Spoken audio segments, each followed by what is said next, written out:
Morning folks, Dave Canterbury at the Pathfinder School. What I wanted to do today was I wanted to, again, going along with our basic series, but what I wanted to do was talk about knives and have a serious knife discussion today. I have recently been involved in quite a few discussions and visual things on knives, and I want to put this in the basic series so that people understand why I choose the types of knives that I choose, why I think that some knives are more favorable over other knives, and then also I want to talk to you about things that you see on the internet about different knives. And one thing that I want you to understand right off the bat is if you are watching a review of any piece of gear, it doesn't matter whether it is a knife or what it is, if you're watching a review, somebody's saying, I'm going to review this piece of equipment, first of all, look at what condition the equipment's in. If it's brand new, chances are they've never used it. How can they review it? Number two, look at that person's overall skill level. Have you watched any of their other videos to see what their skill level is as a woodsman, as a bushcrafter, as a survivalist? And that would lead you to believe either, hey, this guy knows a little bit about what he's talking about, or maybe not so much.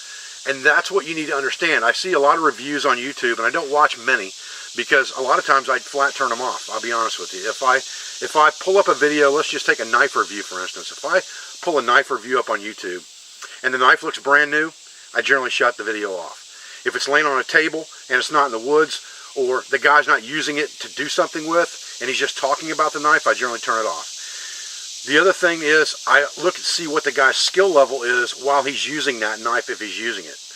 And I will tell you now that if you take the crappiest Bud K knife on the planet and you put a good sharp edge on it, and you take a nice Mora that costs 20 bucks and you put a good edge on it, and you take any given knife that meets the criteria that we're going to talk about and you sharpen that thing up, it doesn't matter if it costs $300 or $400. If you put all three of those knives in the hands of Morse Kahansky, he's going to make every one of them look like a knife you'd want to buy, because his skill level and his expertise at fine carving and things like that are so precise and so good and so well honed that he makes it look natural no matter what he's using to do it with. On the other hand, if you take that same set of knives and you put them in the hands of someone of lesser skill level, much less skill level, it doesn't matter how good the knife is, they're going to make that knife look bad. And it could look like something you don't want to buy, even if it might be something that's very good. So I want you to think about those things when you're looking at videos of knife reviews and things like that, because some of what we're going to do today is going to be talking about knives right in front of you. Some of it's going to be we're going to demonstrate some things with the knives, pros and cons of the different knives. One thing that you will never see me do with a knife, and it's another thing that I turn completely off as soon as I see it in a video, is you'll never see me take a 5 or 6 inch blade and chop with it. There's absolutely no reason to chop with a knife that's not meant for chopping. If you want a chopping knife, get a machete, get a Chris Kane survival tool, get a Golok, get a Parang, get a Kukari, get something that's made for chopping and processing wood, or vines, or bamboo, or whatever the case may be, but don't use a 5-6 inch knife to smack around and try to chop with and make excuses that the handle's not long enough or that you need to move it up and choke back and put a lanyard on it so you don't let go of it and get more leverage on the blade. That's bunk, okay? You should never have to chop with a knife that's not made to chop with. That knife should be used to baton through material or to push through material by using different types of cuts, not swung like some kind of an axe or a machete. If that's what you want, that's what you buy. That's the next thing that we need to talk about in this video is understand before you buy a knife, what is that knife going to do for me versus what do I want that knife to do for me? And I get a lot of questions from a lot of people about, what's the best survival knife out there? Well, the patented answer to that is the one you have on you in a survival scenario. But that leads you right back to, that's probably the knife you bought to begin with, so did you buy the right knife? And when I look at that, what I want to tell you is, I look at any knife that I'm going to strap to my hip on a daily basis as a survival knife, because chances are that's the knife I'm going to get stuck with in an emergency because I put it on my hip every single day and I'm not going to lose it. So with that said, I need to make sure that whatever knife I'm going to select to carry every day is going to be a knife that is multifunctional in an emergency scenario. It doesn't necessarily have to be a chopper, because a big chopper is not going to be good at fine carving. It doesn't necessarily have to be great at fine carving, because then it's not going to be very good for batoning or processing wood necessarily. It has to be capable of a lot of things. It has to be capable of processing game. It has to be capable of processing wood. It has to be capable of the fine carving, but it also has to be capable of making bigger logs, smaller pieces, so that you can create things like pencil-sized sticks from a 4-inch log if you have to, or to split things out when you absolutely have to.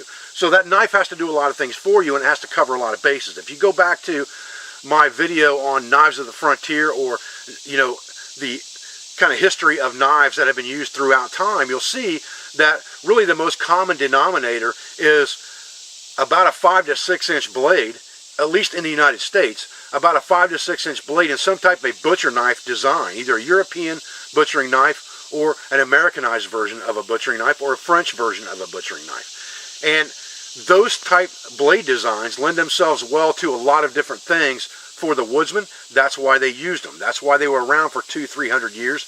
That's the reason some of them are still made today. So understand what you want to do with that knife. If it's a backup knife that you're buying, you're going to put in your backpack, then maybe it doesn't have to be that perfect knife that's going to do everything.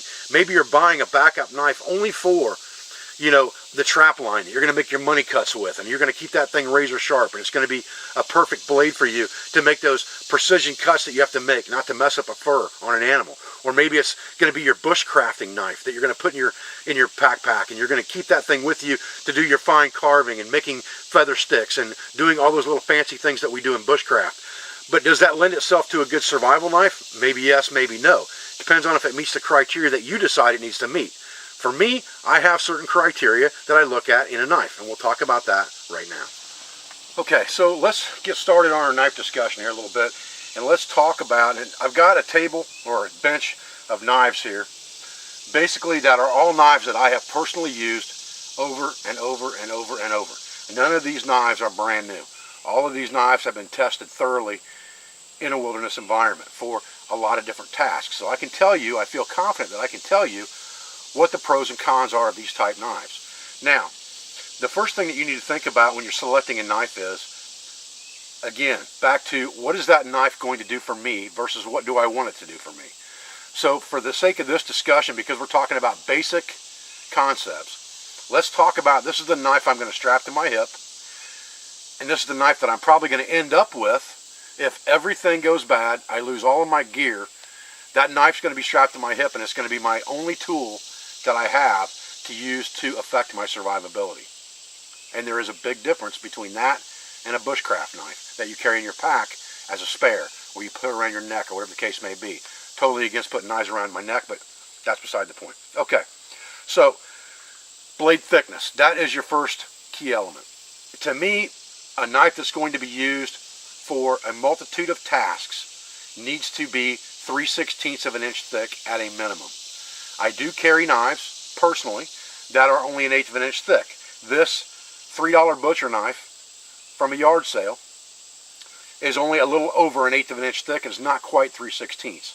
So if I had to measure it, it's right in between there, but it doesn't quite meet my minimum standard, although I've used this knife for everything under the sun, so I'm pretty confident that in its ability to sustain me if needs be. This butcher knife is 3/16. This is the Habilis Pathfinder butcher knife. It's 3/16. So 3/16 is a good thickness to start out with. Now, let's talk about why not an 1/8 inch, okay? Because generally what you'll find is most knives will be an 1/8 inch, 3/16, and then 1/4 inch. An 1/8 inch knife is going to have a lot of flexibility in it if the metal is tempered correctly. And it may bend on you or snap on you depending on, again, the temper of the knife. I've never broken an old hickory butcher knife, and they're 1/8 of an inch thick. So an 1/8 of an inch knife can do the job for you, but it's not going to be near as rigid or good for prying if you have to do things like that as 3/16. So there's a little bit of a trade-off there. I would say, my personal opinion is 3/16 for a beginning knife, if it's going to be the one knife that you buy to keep on your hip, and this is where you're going to put all your eggs, okay? And in my opinion, again, this is just my opinion, your knife should be your most expensive item in your kit for the most part, or you should have the majority of your budget set aside for your knife, because that's what you're really going to stake your life on. And with that knife, you can do everything else if you have to, as long as you have the skill level. Now remember, during this video, I'm not talking bad about any knife makers. I'm not talking bad about any people who review knives on TV, on YouTube, or use knives on TV. All I'm saying to you is these are my standards, these are the knives that I choose, and this is why. You can make your own decision from what we're talking about. Once we get beyond the thickness of the blade, then we need to talk about the tang. Is a full tang absolutely necessary? In other words, is it one piece of solid metal that the scales are bolted to on both sides? Almost all of these knives are full tang. The knives I have over here are not. Again, I go back to, if I'm going to get stuck with this one and I have no other tools, I may have to do things like prying, hitting hard on the back of the spine with a baton of some sort to process firewood.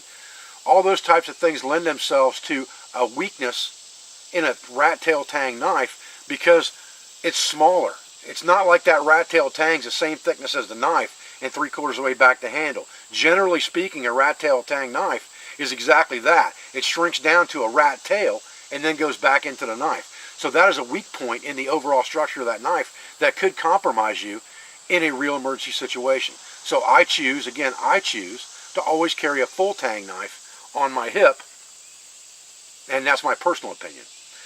So all of these knives are full tang. Now a backup knife could definitely be a non-full tang knife, and most of my backup knives generally are non-full tang.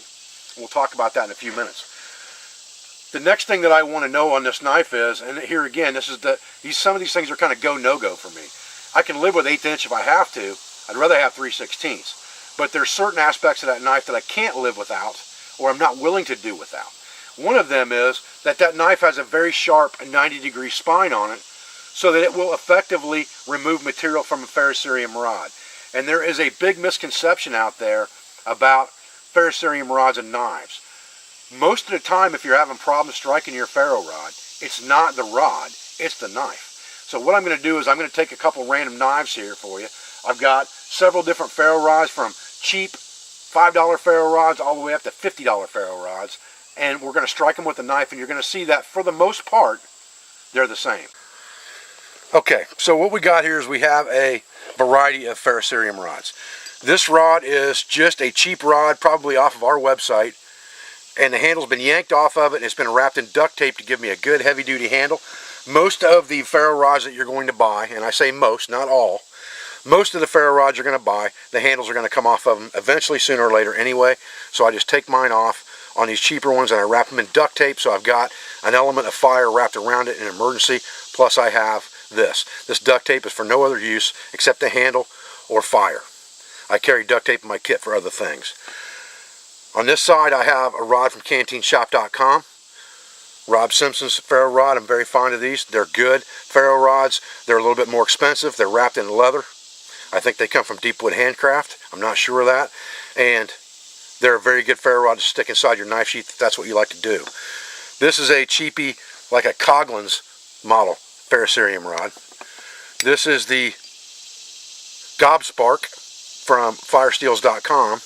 This rod is just a long blank ferro rod that was made by one of my instructors that has a copper butt end glued or epoxied on and pinned in, that's filled with lead on the back side, so that it can be used for a bopper for knapping, whether it's for your flintlock or whether it's for making arrowheads out of glass or flint, whatever the case may be.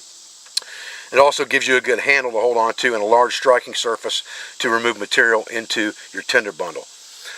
Again, cost difference is a lot here. You're talking this one and this one are probably $5 or less. This one's around $20, $25. This one's around $20, $25, I believe. These things are around $40, $50. So you've got a big difference there. But the bigger the rod is, the longer it's going to last. A lot of guys ask me about those blocks of magnesium with a little bitty rod going across the top of them. Those things are useless in my opinion. You're going to wear that rod out long before you ever get rid of that magnesium, and most all of your ferrocerium rods have a heavy content of magnesium in them already that's going to burn if you can remove the material with your blade. That's the important thing. It's generally not the ferro rod that causes you the problems, it's the blade. Okay, I'm going to use a couple of different knives to do this stuff with. First one I'm going to use is the Pathfinder knife. This is made by Blind Horse Knives. It's called the PLSK1. It's a Scandinavian grind, 3/16 of an inch, a little over a 5-inch blade. This one happens to have curly maple handles on it. Has a good sharp 90-degree spine. So let's try this one first on just a cheapy rod. Now that's just this cheapy $5 rod. Here's the cheapy one off my website. You can see it's removing enough material, it's hanging up on the back of the knife even. Here is the Gobspark.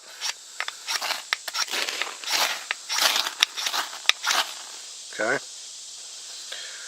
CanteenShop.com. Got to get the coating off of it.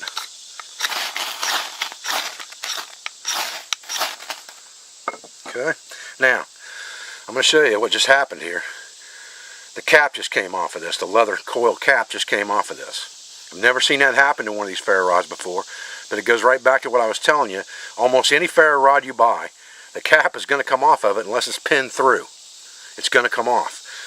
Just wrap it with tape and go on and don't worry about it. If you're looking for something fancy looking, do yourself a favor and make sure you got some duct tape with you when you get done. Here is the large ferro rod. Again, we've got to get the coating off of it. Once we get the coating off of it, it shouldn't take a whole lot of effort when you do this. If your knife has good 90-degree spine on it, it won't take much effort. So you can see that all of those ferro rods will work just fine with that knife. Okay, this is the Mora Bushcraft Black. We haven't talked about this knife yet. It's not a full tang knife. It is high carbon steel, which means it's going to rust if you don't take care of it, but it's going to be easier to sharpen in the field than stainless. I prefer high carbon, and we'll talk about that in a little bit and why on our next exercise. But let's look at what this will do. And again, it has that good 90-degree spine. So let's start with our cheapy ferro rod here. Pretty good. The other cheapy ferro rod. Pretty good. Gobspark. Real good. The long heavy duty one. Real good. The Canteen Shop. Pretty good. Okay. So, you can see that as long as we have a good 90-degree spine, doesn't really matter whether the knife costs 30 or 40 bucks like this one, or close to $300 like the Pathfinder knife. They're going to do what you need them to do with a ferro rod, and that's the important characteristic to understand. Will this knife be good for striking a ferrocerium rod? Every time I see someone take their knife and strike their ferrocerium rod with the blade of their knife, I know that person doesn't know what they're doing. Because I'm never going to sacrifice my knife blade to strike a ferro rod. I can always use the back of this, or I can find something else if I can't do that, but I'm never going to sacrifice my blade. This area of your blade, from here to here, from this curve back, is going to do 2/3 of everything you do with this knife will take place right here. We'll talk about that in a little bit too. Okay, so that gives us a pretty good look at one of the things that we want our knife to be capable of, which is striking our ferrocerium rod. A ferrocerium rod, in my opinion, is the most reliable fire starting device you can possibly have in an emergency scenario. Matches are a one-shot deal. Lighters run out of fluid and get wet. All of those types of things. You need to concentrate your efforts on understanding how to use a ferro rod with lots of different tenders, because a ferro rod throws a very, very hot spark that will light up a lot of tinder, and it works even when it's wet. Get yourself as big a ferro rod as you can find that you can afford in the long run, and carry that with you as your main ferrocerium rod. Alright, moving on. The next thing that we want to look at is the steel that this knife is made out of. Everything that I do with this knife has to be a multifunctional deal. Obviously, I can do a lot of things with this knife as far as making other things, and that makes it multifunctional, but it also needs to be part of my kit as far as being useful for at least 3 things. And I need to be able to start fire with this thing as one of those chores or duties of my knife. And by scraping that ferrocerium rod, that takes care of that element. But I would also like for my knife to be able to throw sparks from a hard rock in case I were to lose my ferrocerium rod for some reason, and all I'm left with is this knife. If I can get a fire built somehow because I made a bow drill set with my knife, I don't want to have to go through that hassle the second time. So if I can make char cloth in that first fire, thinking ahead to my next fire, and I can find a nice hard rock, I can use that to create an ember to then put in a bird nest and forego the whole bow drill action on the next fire. So I want this knife to be made out of high carbon steel so that it will throw sparks off of the spine with a hard rock. High carbon steels, 01 tool steel, 1095. A lot of the Condor knives are made out of a 1065, 1070. Not really enough carbon in them to throw a good spark. You see there's no Condor knives on this table. Not because I've never used one, but because it's not a knife that I would carry all of the time. So if you're going to ask me about other knives and you don't see it on this table, it's because I either haven't carried it, don't carry it, or I have carried it and don't like it and don't carry it anymore. These are the knives that I trust. Okay, so let's talk about striking sparks with the back of our knife. So again, what we're trying to accomplish here is turning our knife into an ignition source. And we can do that as long as we have that high carbon steel blade. So let's pick up, first of all, we'll just pick up this butcher knife. What I'm going to do with my knives when I decide I'm going to buy one is I'm going to do this first. If that thing's throwing sparks, I'm a happy camper. Now I know I got a good high carbon steel blade for sure, even if I have no idea what this thing's made out of. Yard sale, $3 butcher knife, looks like carbon steel, it's rusting up, it's got some patina to it. Let me take a rock to it. Okay, now I'm in business. Does it have a good 90-degree spine on it? Yep, now I'm in double business. Is it the right thickness? It's pretty close. Has it got a good, nice 5 to 6 inch blade on it? Yep, okay, I want that knife. That's my factors. Now, any knife that you have that's high carbon steel, and in fact what we'll do is we'll get another cheaper type knife out here. We'll look at this Mora Bushcraft Black. Again, does it throw sparks? Yes, it does. Okay? Is it throwing them as good as the butcher knife? Not quite. But that could just be because the blade is like blued and not all of it's wore off yet. But I know this will start, it will create ignition with char cloth because I've done it. So if I have a high carbon steel blade, I'm going to be able to affect ignition that way. And I'll show you how to do that right now up close. Hang tight, guys. Okay, so I have a charring tin here that's got some char cloth in it right here. So we'll pull that piece of char cloth out, and that's what we're going to use for this demonstration. Now, if I'm trying to strike sparks with my knife, there's a couple ways you can do this. You can hold the knife blade like this and strike it against the rock, exactly like you would do a striker. But I don't like that method very well because I've got my knife blade toward my hand. If something were to slip, I could cut myself. If I have to wrap something around the blade, I may not get a good grip on it. So I would rather strike down on the blade to the charred material. So we'll pull a piece of this charred material off of here and lay it to the side real quick, just like this.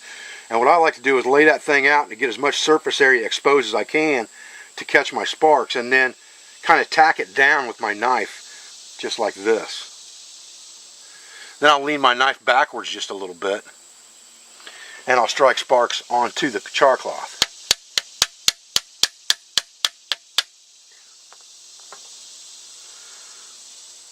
Just like that. Okay? Put that out.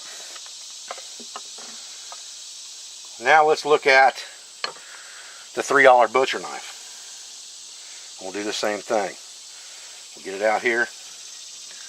We'll pin it down with the blade. We'll hold on to the handle, pushing down.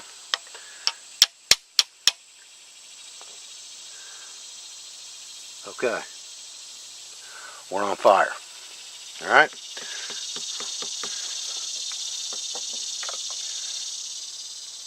Now let's look at the Pathfinder Scout. Bigger than the Pathfinder PLSK1. Larger in blade size and blade length. This is a 6-inch blade. It's a little bit wider. This one has a full flat grind, but it does have that 90-degree spine. It is 3/16. It's just a little bigger, more of a French trade or butcher knife style design. Alright.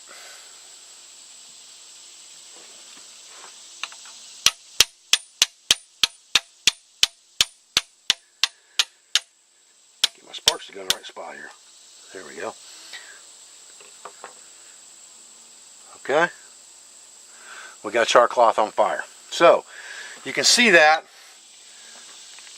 a $40 knife will do it, a $3 knife will do it, a $200 knife will do it. It doesn't matter how much the knife costs, it matters what the physical characteristics and capabilities are of that knife. Okay, so what I want to do now real quick is I want to kind of go through some knives with you guys one at a time, show you knives that I trust. Doesn't mean that there's other knives on the market that aren't good, but again, if you're going to ask me what I think of this or that, if you didn't see it in this video, that should give you an indication of what I think about it. It means I don't carry it, all right? Anything by Blind Horse Knives is going to be bomb. Anything by Habelis Bush Tools is going to be a good knife. Anything by Mora is going to be a good knife, but it's not going to meet all of the criteria that we've talked about. Some of them are not high carbon, they're stainless, and none of them are full tang. Alright, so let's start off with the Moras. The Mora Bushcraft Black is by far my favorite. It's got a nice blued blade, it's got a 3/4 tang, nice comfortable rubber over plastic handle here, high carbon steel blade, good 90-degree spine. The blade on it's almost a little over 4 inches long. And for me, you know, the minimum is about 5, but again, this is not going to be my main knife, so it doesn't have to be 5 inches. This is another Mora. This is the Mora Companion. Another good knife, about half or a little over tang, maybe 3/4, rubber over plastic handle. You can see the blade's a little bit less robust than the Bushcraft Black. It's a little bit shorter, it's not as wide, and it's about the same, not quite the same thickness. So this is a heavier knife than this one, but this knife costs more than this one. Both of them will do the job. A knife I've been carrying a lot lately as a backup or carving type knife for bushcrafting is this Martini, and this was given to me by one of my instructors. Solid rubber handle, 3/4 inch tang molded over. It's got a really nice 90-degree spine on it. It's good and thick. It's over 1/8 of an inch. It might be close to 3/16. Scandinavian grind. It's a very short blade. It's a little less than 4 inches, I think. So it's not going to be a main knife for me, but it is a great backup skinning, carving, and crafting knife for my pack. This is the Habelis Butcher Knife, and this knife was designed directly after this knife. This is a $3 butcher knife from a yard sale. This is the Habelis Butcher Knife. It was designed and made directly to mimic this knife because we knew there'd never be another one of these come along. So we wanted something that was very close to an 18th century design with 18th century type handle materials and scales. This one has 1, 2, 3, 4, 5, 6 pins in it so that it's more period correct for something along the 18th century lines. Solid hardwood handles. They are flat, as many of them were back then. It does have the Pathfinder logo and the Habelis Bush Tool logo on it as well. It's a nice Scandi grind. It's Scandivex. It's got a little bit of a convex grind, compound grind at the bottom of the Scandinavian grind. It's got a good 90-degree spine on it, and it's made out of 1095. So it definitely meets all the criteria. Definitely a good, robust knife. Okay, now let's get to BHK, Blind Horse Knives. Now, Blind Horse, obviously I've had a very, very long relationship with Blind Horse Knives. They're absolutely my favorite knife company, bar none, in the world. Their knives have never failed me, and everybody I've talked to says if they've ever had any issue with a knife, that Blind Horse has replaced it without question. So any guarantee like that is the guarantee I want. Their fit and finish is perfect. Their shop's really nice. I've been to their shop, so I know what it looks like. I know what the craftsmanship is.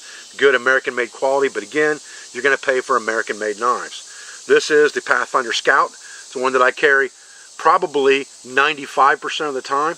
Not because I don't like the PLSK1, but because this one has a little more versatility for what I do every day. If I were going to have to choose one knife for an emergency, it would be the PLSK1. That's what it was designed for. This knife is more of a hunting, skinning, butchering type knife. It's got a big 6-inch butchering style blade on it, European type French trade knife style blade, 3/16, heavy spine, 01 tool steel, curly maple handles. It's just a really, really nice heavy duty knife, and I carry this one quite a bit. The PLSK1 is the original Pathfinder knife that was made by Blind Horse Knives. Scandinavian grind, blade's about 5 1/4 inches long. It's got some jimping on the top of the blade here, curly maple handles on this one. Like I said, 01 tool steel, heavy duty 90-degree spine, this knife will do anything in the world that you want it to do. And if you have it if it's in the right hands of the person with the right skill, it can do anything you want it to do, from fine carving to processing firewood. This is the Muck, the Nesmic with the Pathfinder logo on it. That's made by Blind Horse. Scandinavian ground Nesmic style blade. And it's basically a short butcher knife. And I think that's pretty much what Nesmic had in mind when he had this knife made. If you look at this knife compared to a larger butcher knife, they're pretty much the same. It's just shorter and squattier than a butcher knife. It's got that same hump at the top so that it rides high over bone when you're cutting with it. It's good for batoning. I like this dished area right here because that forces a lot of pressure right here to the belly when you're trying to split wood and things like that with it. So it's a really, really good knife. But remember, with any knife, you're going to, about this much of your blade is where you're going to do 90% of your work. You know, before you get to the upsweep on the belly is where you're going to do 90% of your work. When I see guys carving sticks and they're making points on sticks out here on the blade, I know those guys don't know what they're doing, because that area of your knife should be the most pristine area, because that's what you're going to use to process game. That's what you're going to use for very fine undercuts and notches and fine carving tasks. You don't want to use that for hogging material off to make points on sticks. That's what this area of the knife is for. Okay? Just a little tidbit there. The Nesmic knife's a really, really good all-around hunting type knife. This is the Blind Horse Bushcrafter. Great Kephart style design blade. Kephart style really designed knife for the most part. It's got this inlet in the handle, which makes it really comfortable for your finger. It's got a nice round grip. As my instructor Jamie Burley always says, it's like a broom handle. Doesn't matter how you hold it, it's always going to be comfortable in your hand. And that's kind of one of the pluses to this knife for bushcrafting and things like that. It's got a 4-inch blade on it. Like I said, it's got a Kephart design spear point blade on it. This one happens to have a full flat grind. I think the ones they sell have a hollow grind. I'm not positive of that. Don't quote me on that. And this one happens to have curly maple handles. This is a really nice little knife that Blind Horse makes. This is the Woodsman Pro. Now, I've carried this knife, not as extensive as I've carried the others, but it is a really nice woodsy style design knife for hunting and trapping and things like that. It's just not quite big enough for something to me to be beyond a carving knife or a skinning knife for a one-tool type knife, but it is a very good backup knife for the trap line, for hunting, for skinning and things like that. And this is called the Trapline Companion. Now, this knife has got about a 4-inch blade on it. This was an accidental knife. This was a knife that was made, another knife was messed up, and this knife was ground out of it by Dan at Blind Horse Knives. And when he showed it to me, I fell in love with it. And the reason I fell in love with it and decided to adopt it as the TLC is because it has a nice hollow grind, which means it's going to stay razor sharp. It's got a nice little drop point right here for skinning and making money cuts on furs and hides and things like that. And it has that small kitchen knife-like feel to it that makes it great for fine carving tasks and things like that. So for making feather sticks, for doing fine undercuts and notches and all those types of things, this thing is like the Mora of the Blind Horse world, except it's full tang and it's high carbon steel with a 90-degree spine, so it does everything for me if it needs to. Okay, one thing I want to talk about real quick in this video is I see a lot of people talking about making feather sticks. How well does the knife make feather sticks? Well, it depends again on how well you can handle the knife and what your skill level is. A good sharp knife will make feather sticks. Obviously, a thinner blade is going to make better feather sticks than a thicker blade. So you have to understand the limitations of what you have. But even a blade that is 3/16 or thick, like the Pathfinder knife, which has got a big heavy Scandinavian grind on it, which makes it really good for processing wood and things like that, and a good heavy duty tool, is not going to be as good for fine carving tasks as, say, this TLC or even this Martini or a Mora, because the blades are thinner, they have a sharper Scandinavian bevel to them, and they're going to make those fine cuts. This one is hollow ground, so it's definitely going to make fine cuts. All right, but let's look at these knives. And when you're making feather sticks, you're not trying to, you don't want this thing hanging out on a stump between your legs and you're trying to push the knife with both hands. That's not the way to make feather sticks. Feather sticks are a fine finesse carving task.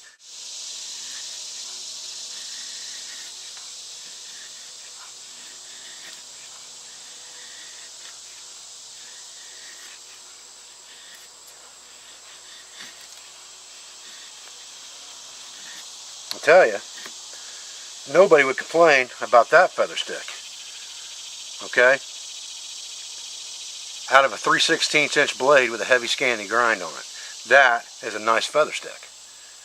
That will take flame very, very quickly, and that's the advantage of a feather stick, is you have increased the surface area and made the material very thin so that it heats up quickly and combusts faster.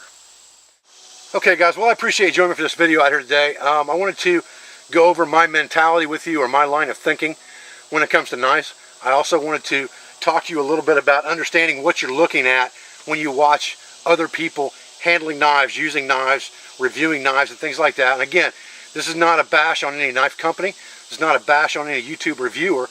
I just want to educate the people who are watching my videos as to what you should be looking for. And be sure that when you watch a review on any product, whether it's a knife or a steel pot, that that person has used that item. And you can't say that you've used an item by taking it to the woods one time, or for 5 minutes, or 5 hours, or likely even 5 days. You need to use and abuse that item before you can really say what its worthiness is to have in someone's kit. I'm David Canterbury at the Pathfinder School. I appreciate your views, your support, everything you do for me, for my school, for my family. I'll be back with another video as soon as I can. Thanks guys.